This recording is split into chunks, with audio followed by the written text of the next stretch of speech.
आज से शुरू होने जा रहे संसद के बजट सत्र से पहले सर्वदलीय बैठक बुलाई गई। संसद में शांति व्यवस्था और सदन की कार्यवाही बिना बाधा जारी रखने के लिए बुलाई गई इस बैठक में 27 सियासी दलों के 37 नेताओं ने भाग लिया, जिनमें एनसीपी, टीएमसी, बीएसपी जैसे प्रमुख दल शामिल रहे। हालांकि कांग्रेस का कोई भी नेता बैठक के लिए नहीं पहुंचा, क्योंकि मल्लिकार्जुन खड़गे और अधीर रंजन चौधरी भारत जोड़ो यात्रा के समापन कार्यक्रम में शामिल होने श्रीनगर पहुंचे हुए थे।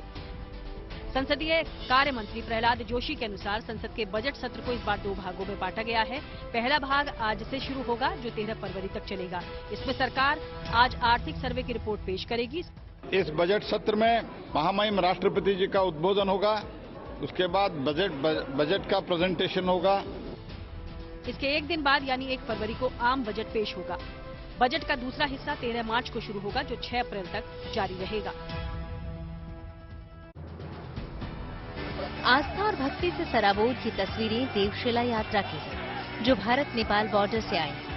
फूलों से सजे ट्रकों पर रखी इन शालिग्राम शिलाओं की एक झलक पाने के लिए राम भक्तों का हुजूम उमड़ रहा है। क्या बच्चे, क्या बुजुर्ग, क्या महिलाएं और क्या पुरुष, हर कोई इन शिलाओं के दर्शन को बेताब नजर आए। इतना ही नहीं, सड़क से गुजर रहे राहगीर भी रुक रुक कर इन शालिग्राम शिलाओं के आगे श्रद्धा से शीश झुकाते नजर आए। शालिग्राम की इन 2 शिलाओं को नेपाल की गंडकी नदी से निकाला गया है, जिनका कुल वजन करीब 40 टन बताया जा रहा है। इन शिलाओं को अयोध्या लाने के लिए राम मंदिर ट्रस्ट के सदस्य जनकपुर पहुंचे थे, जिनकी देखरेख में ये शिलाएं 2 फरवरी को अयोध्या पहुंच सकती हैं। जिस रूट से ये शिलाएं अयोध्या लाई जा रही हैं, उस रूट पर जगह जगह इन शिलाओं को पूजने के लिए लोग फूलमाला, चंदन, रोली और अगरबत्ती लेकर इंतजार करते नजर आए। ये तस्वीरें न तो किसी जंग के मैदान की हैं और न ही किसी स्पेशल ऑपरेशन का हिस्सा हैं,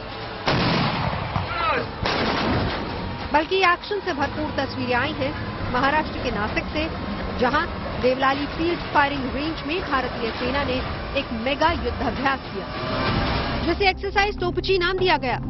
हर साल होने वाली इस एक्सरसाइज में सेना की आर्टिलरी रेजिमेंट अपनी तोपों, आर्टिलरी और रॉकेट सिस्टम की ताकत और मारक क्षमता का प्रदर्शन करती है, और इस बार भी ऐसा ही देखने को मिला।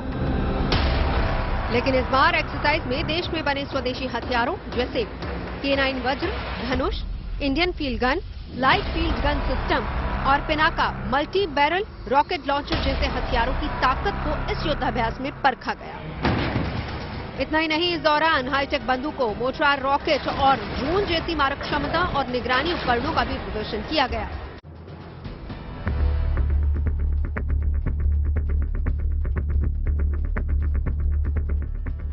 गोरखनाथ मंदिर हमले के आरोपी अहमद मुर्तजा अब्बासी को लखनऊ की एनआईए कोर्ट ने दोषी करार देते हुए फांसी की सजा सुनाई है। अब्बासी ने मंदिर की सुरक्षा में तैनात पीएसी सिपाहियों पर बांके से हमला किया था। इस दौरान मुर्तजा ने उनके हथियार भी छीनने की कोशिश की थी।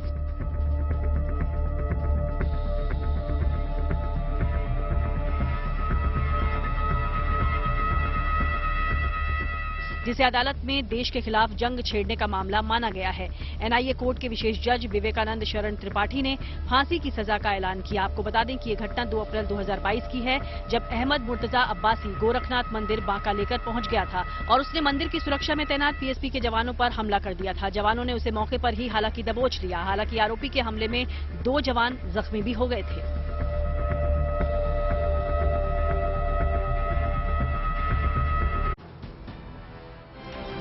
जम्मू कश्मीर में लगातार बारिश और बर्फबारी का सिलसिला जारी है।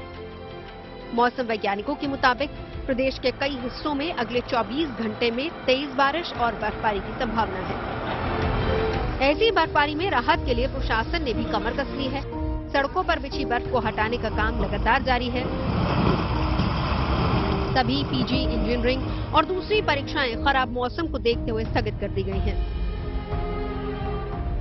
कश्मीर में आम जनजीवन प्रभावित है, लेकिन वहां पहुंच रहे सैलानियों से घाटी की रौनक जरूर बढ़ गई है।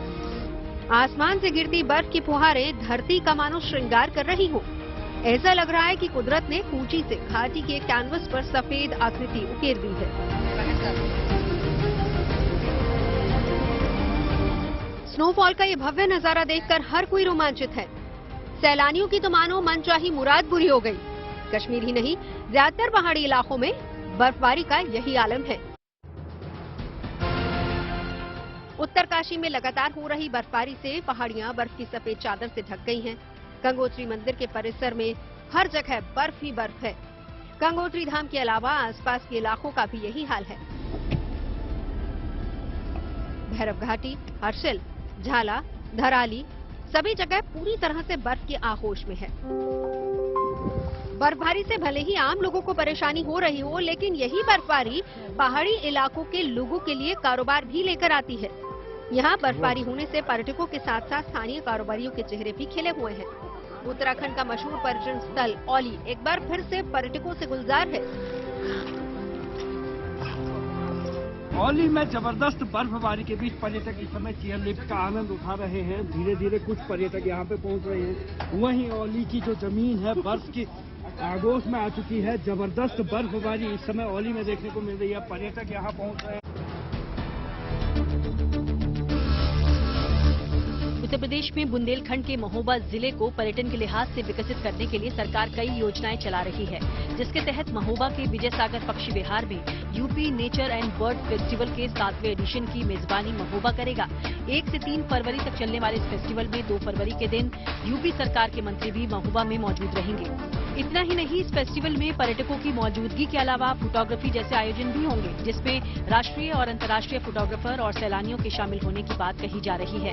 कार्यक्रम को भव्य बनाने के लिए वन विभाग पूरी मुस्तैदी के साथ जुटा हुआ है और विजय सागर पक्षी विहार को सजाने संवारने का काम तेजी से चल रहा है। 2 फरवरी को विश्व आर्द्रता दिवस यानी वेटलैंड डे मनाया जाता है और 2 फरवरी को वर्ल्ड फेस्टिवल के रूप में पूरे हिंदुस्तान में मनाया जाता है और 2 फरवरी को राज्य स्तरीय बर्ड फेस्टिवल महोबा में विजय सागर पक्षी विहार में मनाया जाना सुनिश्चित हुआ है।